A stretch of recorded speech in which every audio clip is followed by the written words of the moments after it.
श्री स्वामी समर्थ सर्वांना।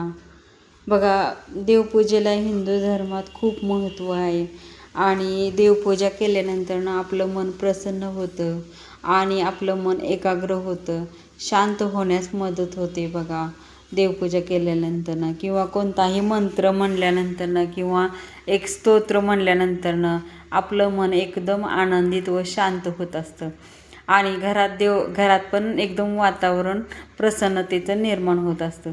ही देवपूजा जर आपण आहे ना नियम पाळून केली ना तर सर्व काही त्याचे परिणाम दिसून येतात। बघा, आणि जर आपण देवपूजेचे कुठलेच म्हणजे नियम पाळले नाहीत तर तुम्ही किती पण स्तोत्र म्हणा किंवा किती पण मंत्र म्हणा किंवा कुठलीही पूजा करा, ती फळाला जात नाही आणि घरात एकदम असं वातावरण निर्माण होतं। बघा, अडचणी निर्माण होतात किंवा म्हणजे सारखे कामात अडथळे येणे, मनस्थिती ठीक न होणे आणि म्हणजे घरात चिडचिड होणे, घरात अन्न न पुरवणी येणे, अशा काही समस्या येतात की म्हणजे त्याला तोडच नाही असं होऊ शकतं बरं का।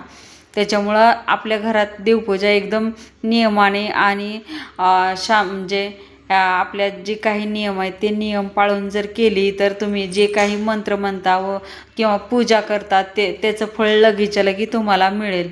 आता घरात बघा, पहिल्यांदा आपण आहे ना तुळशीपासून सुरुवात करू। तुळशी ही लक्ष्मी असते।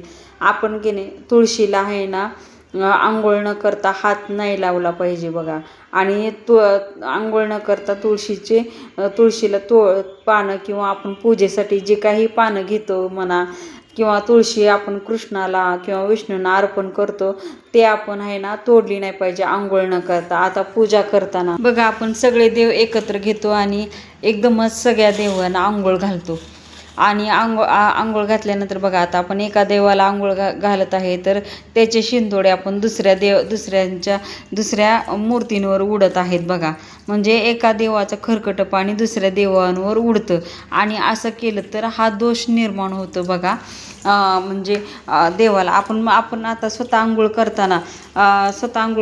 करताना दुसऱ्यांना देतो का पाणी ती, किंवा दुसऱ्याच्या अंगावर उडतं का ते पाणी? नाही ना उडत। आणि आपण एकाच पाण्यात सगळ्या घरातल्यांची आंघोळ होती का? आपण घालतो का सगळ्याचं आंघोळ? उष्ण म्हणजे मी आंघोळ केली तेच पाणी दुसऱ्यांना देता येते का? तसं नसतं। ते उष्ट म्हणजे दोष निर्माण होतो की एकाच पाण्यात म्हणजे आता आंघोळ करत आहे त्याचं पाणी दुसऱ्या देवांवर उडतंय, हा दोष निर्माण होत असतो। बघा, त्याच्यामुळं आणि किंवा एकाच पाण्यात सगळे देव धुणे तो पण दोष निर्माण होतो। आता एकाच पाण्यात जर सगळ्यांनी आंघोळ केली असं होते का? एकानं आंघोळ केली तर ते पाणी घाण झालेलं असतं।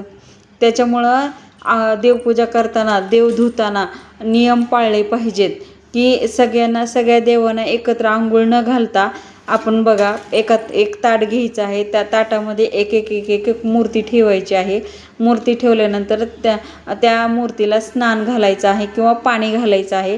पाणी स्वच्छ असावं आपण पूजेला घेतलेलं, आणि एका हाताने पाणी घालून एका मूर्ती स्वच्छ करून घ्यायची आहे।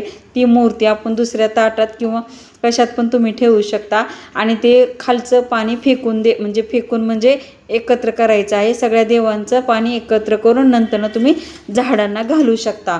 आपण असं म्हणजे अशी नियमानुसार तुम्ही देवपूजा करत जावा।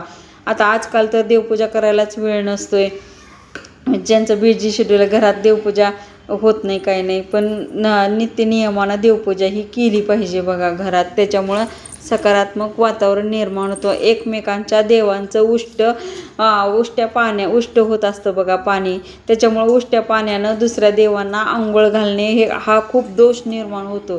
त्याच्यामुळं तुम्ही सेपरेट देवांना पाणी घालून ते एकत्र पाणी करा आणि झाडांना तुम्ही टाकून द्या। अशी देवांना आंघोळ घातली तर ही नियमानुसार देवपूजा होते।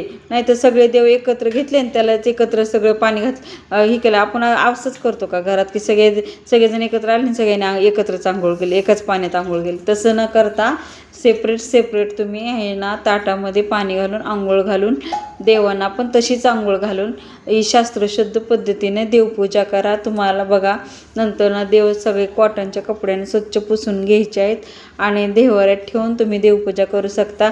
हे नियम जर तुम्ही पाळले तर घरात की नाही सुख शांती लाभते। आता दुसरं, बघा आता कालची वात असते दिव्यामध्ये आणि तशी दिव्यामध्ये वात लावली जाते. शिळी वात लावल्याने सुद्धा घरात दोष निर्माण होतो बघा, वास्तुदोष निर्माण होतो. त्याच्यामुळं दिव्यातील वात ही दररोजच्या दररोज तुम्हाला बदलायची आहे. आणि ती फेकून न देता वात आपण आता मंगळवारी किंवा शुक्रवारी त्याचं हवन करू शकतो बघा. त्याच्यात काहीतरी लवंगा टाकायच्या, कापूर टाकायच्या आणि त्या वाती तशाच ठेवायच्या आणि त्याचं हवन करून सगळ्या घरात फिरवायचं आपल्याला. ती वातीमध्ये किंवा दिव्यामध्ये सकारात्मक ऊर्जा साठलेली असते त्या वातीमध्ये. त्यामुळे त्या वाती तुम्ही फेकून न देता सगळ्या एकत्र करायच्यात आठवड्याभराच्या आणि त्याच्यात लवंग आणि भीमसेनी कापूर टाकून सगळ्या घरात धूप लावायचं, म्हणजे धूर दाखवायचा आहे. त्याच्यानं पण घरात सकारात्मक वातावरण निर्माण होतं. पूजा ही शास्त्रशुद्ध पद्धतीने केली तर तुम्हाला त्याचा नक्कीच फायदा मिळेल. आणि तुम्ही कोणतीही पूजा करा किंवा कोणताही मंत्र म्हणा, सकारात्मक वातावरण निर्माण होऊन तुमच्या घरातील सर्व कामे मार्गी लागतील. सगळ्यांचे आरोग्य चांगले राहील बघा आणि सुख समृद्धीने घर भरून जाईल. आणि उंबऱ्याला पण तुम्ही पारुशा हातानं स्पर्श करू नका किंवा पारुशाने धुवू नका. उंबरा पण आंघोळ करूनच मुख्य दरवाजाच्या उंबऱ्याची तुम्ही धुवू शकता. धुवून करून आपण पूजा करायची आहे. आंघोळीच्या अगोदर त्याला स्पर्श करू नका आणि धुवू पण नका. याच्यामुळे घरात सकारात्मक ऊर्जा निर्माण होऊन लक्ष्मी स्थिर होण्यास आणि लक्ष्मी येण्यास मदत होते.